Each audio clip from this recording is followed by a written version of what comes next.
Sponsor by பயாமோட். இந்த வீடியோவில் நம்ம என்ன பார்க்க போகிறோம்னா, இன்றைக்கி குழந்தைகள் ஃபோட்டோ போட்டிருக்கோம். இந்த குழந்தைகள் ஃபோட்டோ பாருங்கள், கண்கள் எவ்வளோ அழகாக இருக்குது பாருங்கள். இந்த அழகான கண்களை நம்ம கடைசியில் பாதுகாக்கணும்.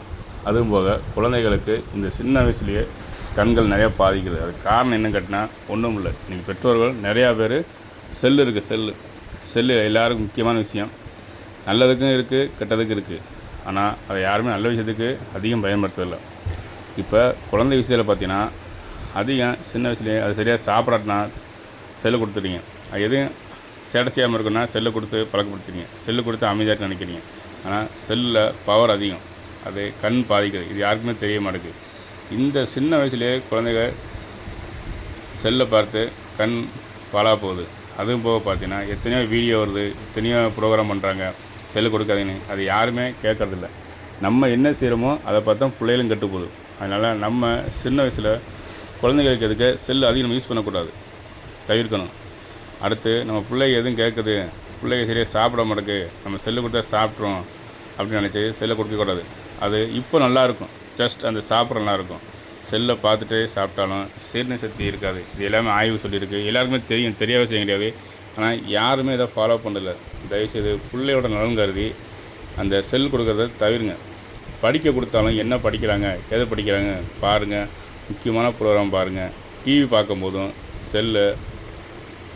டிவி பார்க்கும்போதும் ஒரு 2 மீட்டர் டிஸ்டன்ஸ் வச்சு பார்க்க சொல்லுங்கள். பக்கத்தில் உட்காந்து டிவி பார்க்க சொல்லாதீங்க. டிவி கண் அதிகம் பாதிக்கப்படுகிறது.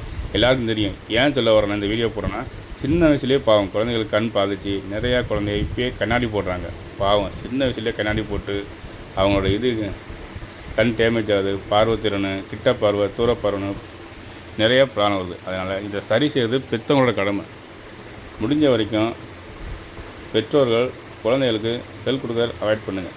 நாளடைவில் வர செல்லில் நிறையா கெட்டது இருக்குது, நல்லது இருக்குது. ஆனால் பிள்ளைங்க மெயினாக கெட்டதை ஈஸியாக தெரிஞ்சுக்கிறாங்க, நல்ல விஷயத்தை பட்டு தெரிஞ்சிக்க மாட்டேங்கிறாங்க. அதனால் பிள்ளைங்க என்ன பண்ணுறாங்க, ஏது பண்ணுறாங்க செல்லில் கொஞ்சம் வாட்ச் பண்ணுங்கள். படிப்புக்கு தேவையா கூட இருந்து நம்ம எடுத்து கொடுக்கலாம். தெரியாதவங்க இதை மட்டும் பார்த்துட்டு வைங்கன்னு அப்படி சொல்லி பழகுங்க. செல்லால் நிறைய விளைவுகள் இருக்குது. நல்ல விஷயத்தை யாரும் கற்றுக்கிற மாட்டாங்க. அதனால் குழந்தைகளுக்கு செல்லு கொடுக்கறத முடிஞ்ச வரைக்கும் அவாய்ட் பண்ணிடுங்க. பாவம் இந்த வயசுலேயே கொடுத்து சின்ன வயசுலேயே கொடுத்து கண்கள் கெட்டு போகிறதுக்கு காரணம் பெற்றோர்கள் முழுக்க காரணம். அதனால் குழந்தைகளுக்கு செல் கொடுக்கறது முடிஞ்ச வரைக்கும் அவாய்ட் பண்ணிடுங்க. சாப்பிடாமனா பரவாயில்ல, அதுக்கு என்ன பிடிக்குமோ அது மாதிரி செஞ்சு கொடுத்து சாப்பிட வச்சு பழக்கப்படுத்துங்க. செல்லை கொடுத்து லைஃப்பை பாதிச்சிட வேண்டாம். மறக்காமல் செய்யுங்க பெற்றோர்கள். Sponsor by